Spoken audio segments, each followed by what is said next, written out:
Los Angeles homeless advocates are stunned after Joe Rogan recently joked about shooting homeless people unprovoked on the Joe Rogan Experience. One advocate called his comments repulsive and out of touch.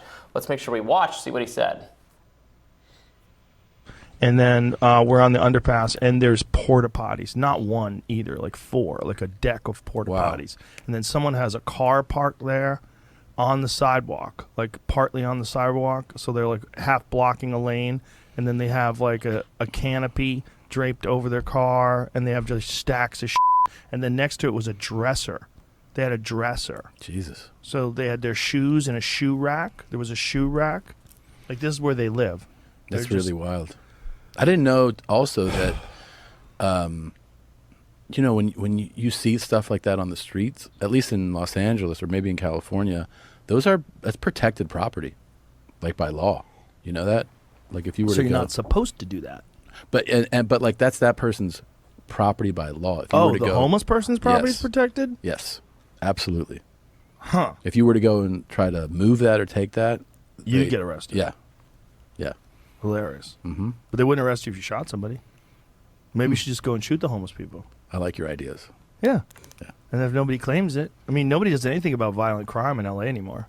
It's a joke. Yeah. They're just letting people out. Well, that's the clip. I guess I don't know that joked about shooting homeless people. He was making the point that, like, he obviously thinks crime is out of control and wants more done about it, and was pointing to a hypocrisy, which I guess may or may not be true.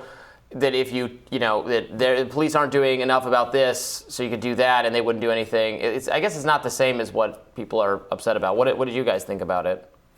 Yeah, I mean, the way I understood what he meant to be saying is it's so absurd that you couldn't steal somebody's shoes, you'd get arrested for that, but you could shoot them and you would not get arrested for that, and that is absurd. Now, when that comes out of his mouth, it's horrifying.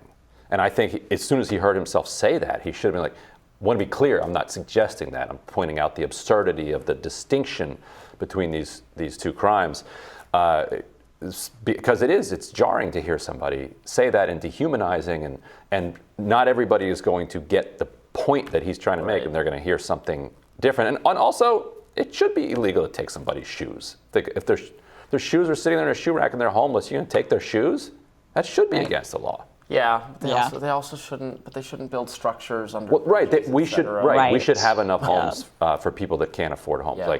And Matt Iglesias had a good piece. Kim, not to sidetrack this, but go ahead. He had an interesting piece recently about how single room occupancies, SROs, have basically vanished from our world, and that what a lot of people need in transitionary times, because people are not homeless for their entire lives, when they're having this very difficult moment, what they need is they need a clean bed, they need a sink, they need a shower. They need some place safe that they can go to get clean, to sleep, to have some privacy. And single room occupancy used to be the place that people in those situations would use. We don't basically allow them anymore. We got to bring those back. There has to be places for people like that to go, because our society produces people who cannot afford $3,000 a month for apartments. Yeah. So they need to live somewhere, and so they're going to live under the underpass unless we do something else. Why has single room occupancy been made illegal? What about it was considered? So zoning. Nobody wants it in their neighborhoods, basically. Yeah, zoning. Government made it. Local city councils, boards, et cetera, commissions, government made it at behest of small groups of community members, pushed for this to make it illegal to build that kind of housing. I mean, this is a problem I call out a lot. I know you do sometimes as well, Ryan, that a lot of the kinds of housing we need, more housing in general, but denser housing that would help with the supply being artificially constricted, is impossible, because even if most people understand we need more of this kind of housing, the relevant decision makers are very captured by the small number of people in the community who show up and say, no, I don't want this new building. I don't want this. I don't want anything to change. I don't want my property values impacted, even if it would be so much better for the society as a whole, for the homeless people in general. You'd have the streets be cleaner if you had more housing and you could get those kinds of people into the right accommodations. But people fight it. Small numbers of people fight it, and commissions listen, and then you can't do that kind of thing, and it's very frustrating because this is a problem. I mean, right. The piles of filth people are getting over time, who live on the street or who live in public parks, live on our underpasses. Some of them going through psychotic episodes, who need medicine, who are thrashing and shaking and on drugs, and it doesn't at all feel humanitarian to me, to right. leave them in this situation where they're accumulating trash and also a danger to themselves and sometimes other people, and to not be able to do anything. Now, obviously shooting them is a horrifying thing and should not be done. I don't actually think Rogan was saying that, but and even in general, maybe more police kind of crime approach. I'm not co-signing that approach either, but something has to be done because it really is getting out of hand in a lot of cities. Yeah, I don't think Rogan really meant like, oh, let's go, shoot homeless people by any means. But people, anything you say, especially people that aren't going to watch the entirety of his episode, of course, they're going to scream about it and say that he's a heartless human being that, doesn't believe in, doesn't think that homeless people are humans, and, they're going to say whatever they say. I definitely did not take his comment that way. And I agree, maybe he could have afterwards said, I'm not saying do that. But then again, should we have to qualify every single statement because people are misunderstanding what we say? We would never get anywhere in any of our conversations ever, I think. But, look, I've been living in Venice, California, in the thick of homelessness in Los Angeles for almost a decade now. And I've seen it firsthand. I've made friends with many of those that are many people who are living on the street. I had a neighbor, literally, who was he was my neighbor below me, who at one point then decided when his lease was up, he went and decided to live on the street. That's actually where he went to go live, and he would use my shower. He'd come over. So. And so for some people it's a choice. There is that, like from the people that I've talked to, there are some people that just want to get away from the man, right? And they just want to go and live, and they're usually not living in a tent on the street. They're usually living in a van, or they get themselves an RV and they park it, and that's where they live. And there's a lot of that here. We have hordes and hordes of RVs. If you drive around Venice, you'll see RVs lining the roads, and then you'll see people that do live on the street in their tents. And then you'll see the people that accumulate massive amount of things. So we're not just talking about shoes and stealing a person's shoes. I totally agree. You should not be able to just go and take things from a homeless person. I do think that should be illegal. But some of them, they accumulate couches, beds. They make entire apartments on the street with everything. And they put structures over it. And so it's like a little home. And it is... it's a huge problem because we all pay for the public space. We all want to go use and enjoy public space, like on the beach. And yet many of us are unable to because it's now somebody else's house.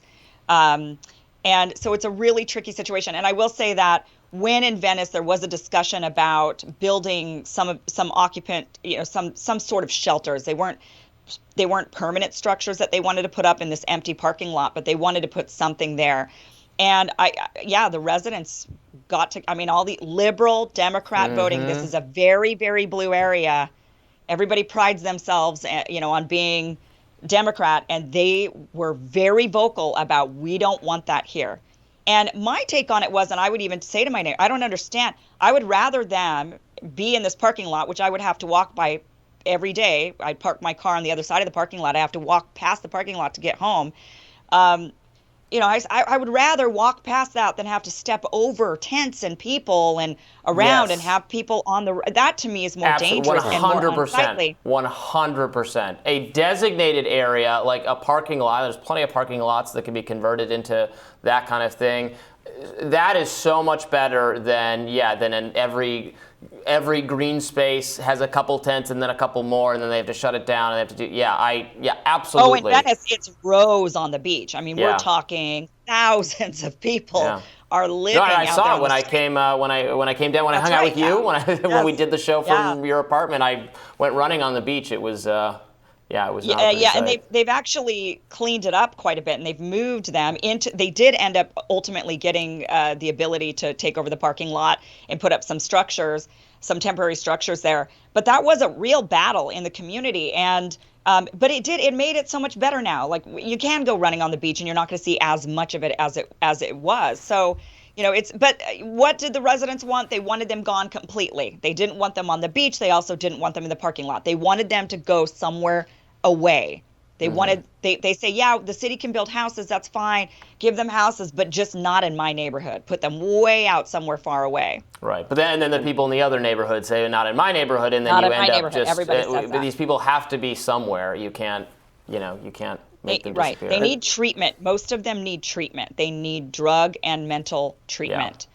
And that is what they need. And it's inhumane for us to be letting them just wallow on the street. We didn't let people with Alzheimer's wander around to fend for themselves. Yet we do that to a lot and similar mental situations. I think that's the key point. And too much of this debate, I think, focuses on what people who are already housed in the neighborhood feel about how their neighborhood is going to look. It's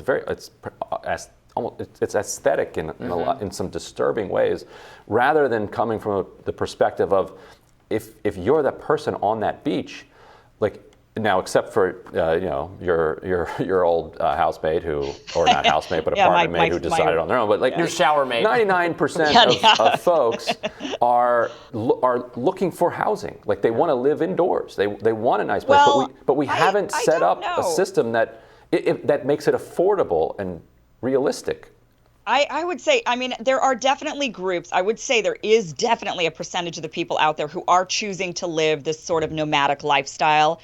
And they're not, they do some drugs and stuff, but they're not, they could go and change their lives. There is a faction of that out there, but that's not the majority. The vast majority are mentally unwell for whatever reason, whether it be actual mental psychosis or drug-induced psychosis. They're mentally ill, and they actually I don't even know if they know where they are half the time. So I don't know if they're even thinking about. I think some of those people, if they were being treated and they were for their illness, they would want to be in a house, but because they're spiraling so out of control, and they're addicted to things, so they know they can't be in a situation where they live in a home because they're addicted, and you can't. There are rules and a lot of so they're. You couldn't just throw a house at them necessarily. They wouldn't show. They would screw it. I've seen this. I've lived in apartment buildings where they give some of the units at no cost to homeless people, and inevitably within a few weeks or even shorter, they're out on the street again because they can't abide, because they're too addicted and mentally ill to abide by the most common kind of restriction. That you can't blare loud music at 4 a.m. That you can't sexually assault other guests, because they're so screwed up and they need so much other help. But if they had that, a larger percentage would is not just there is a bohemian lifestyle element to it, probably more so in California, where it's where it's warm and people are attracted to it. And there's a faction of that, but the rest really do need treatment, and we need to be setting up, I think, treatment centers for them is really where we need to be focusing. All right, well, that does it for us today. It was so great having the whole team back together. I know. Some of our viewers like the three of us, think it's a good show. So tomorrow on Rising, journalist Matt Taibbi will join us to discuss what's coming out of the January 6th hearings. And also friend of the show, Katie Halper, will be my co-host for the day while Brianna's still out. So that should be exciting. We're looking forward to that. Thanks so much, Ryan, and we'll see you guys next time. Yeah, be sure to like, share, and subscribe. And check out the podcast. Got to do that too. So, all right, guys. And check out what is it on Plex, where you can get our content as well. We've got that going for people who like to check that. I haven't figured it out yet. I'm going to figure out later this week how to watch the show on Plex. Then I'll report back. Excellent, thank you. Appreciate that homework assignment. All right. See you guys tomorrow. Bye-bye. See ya.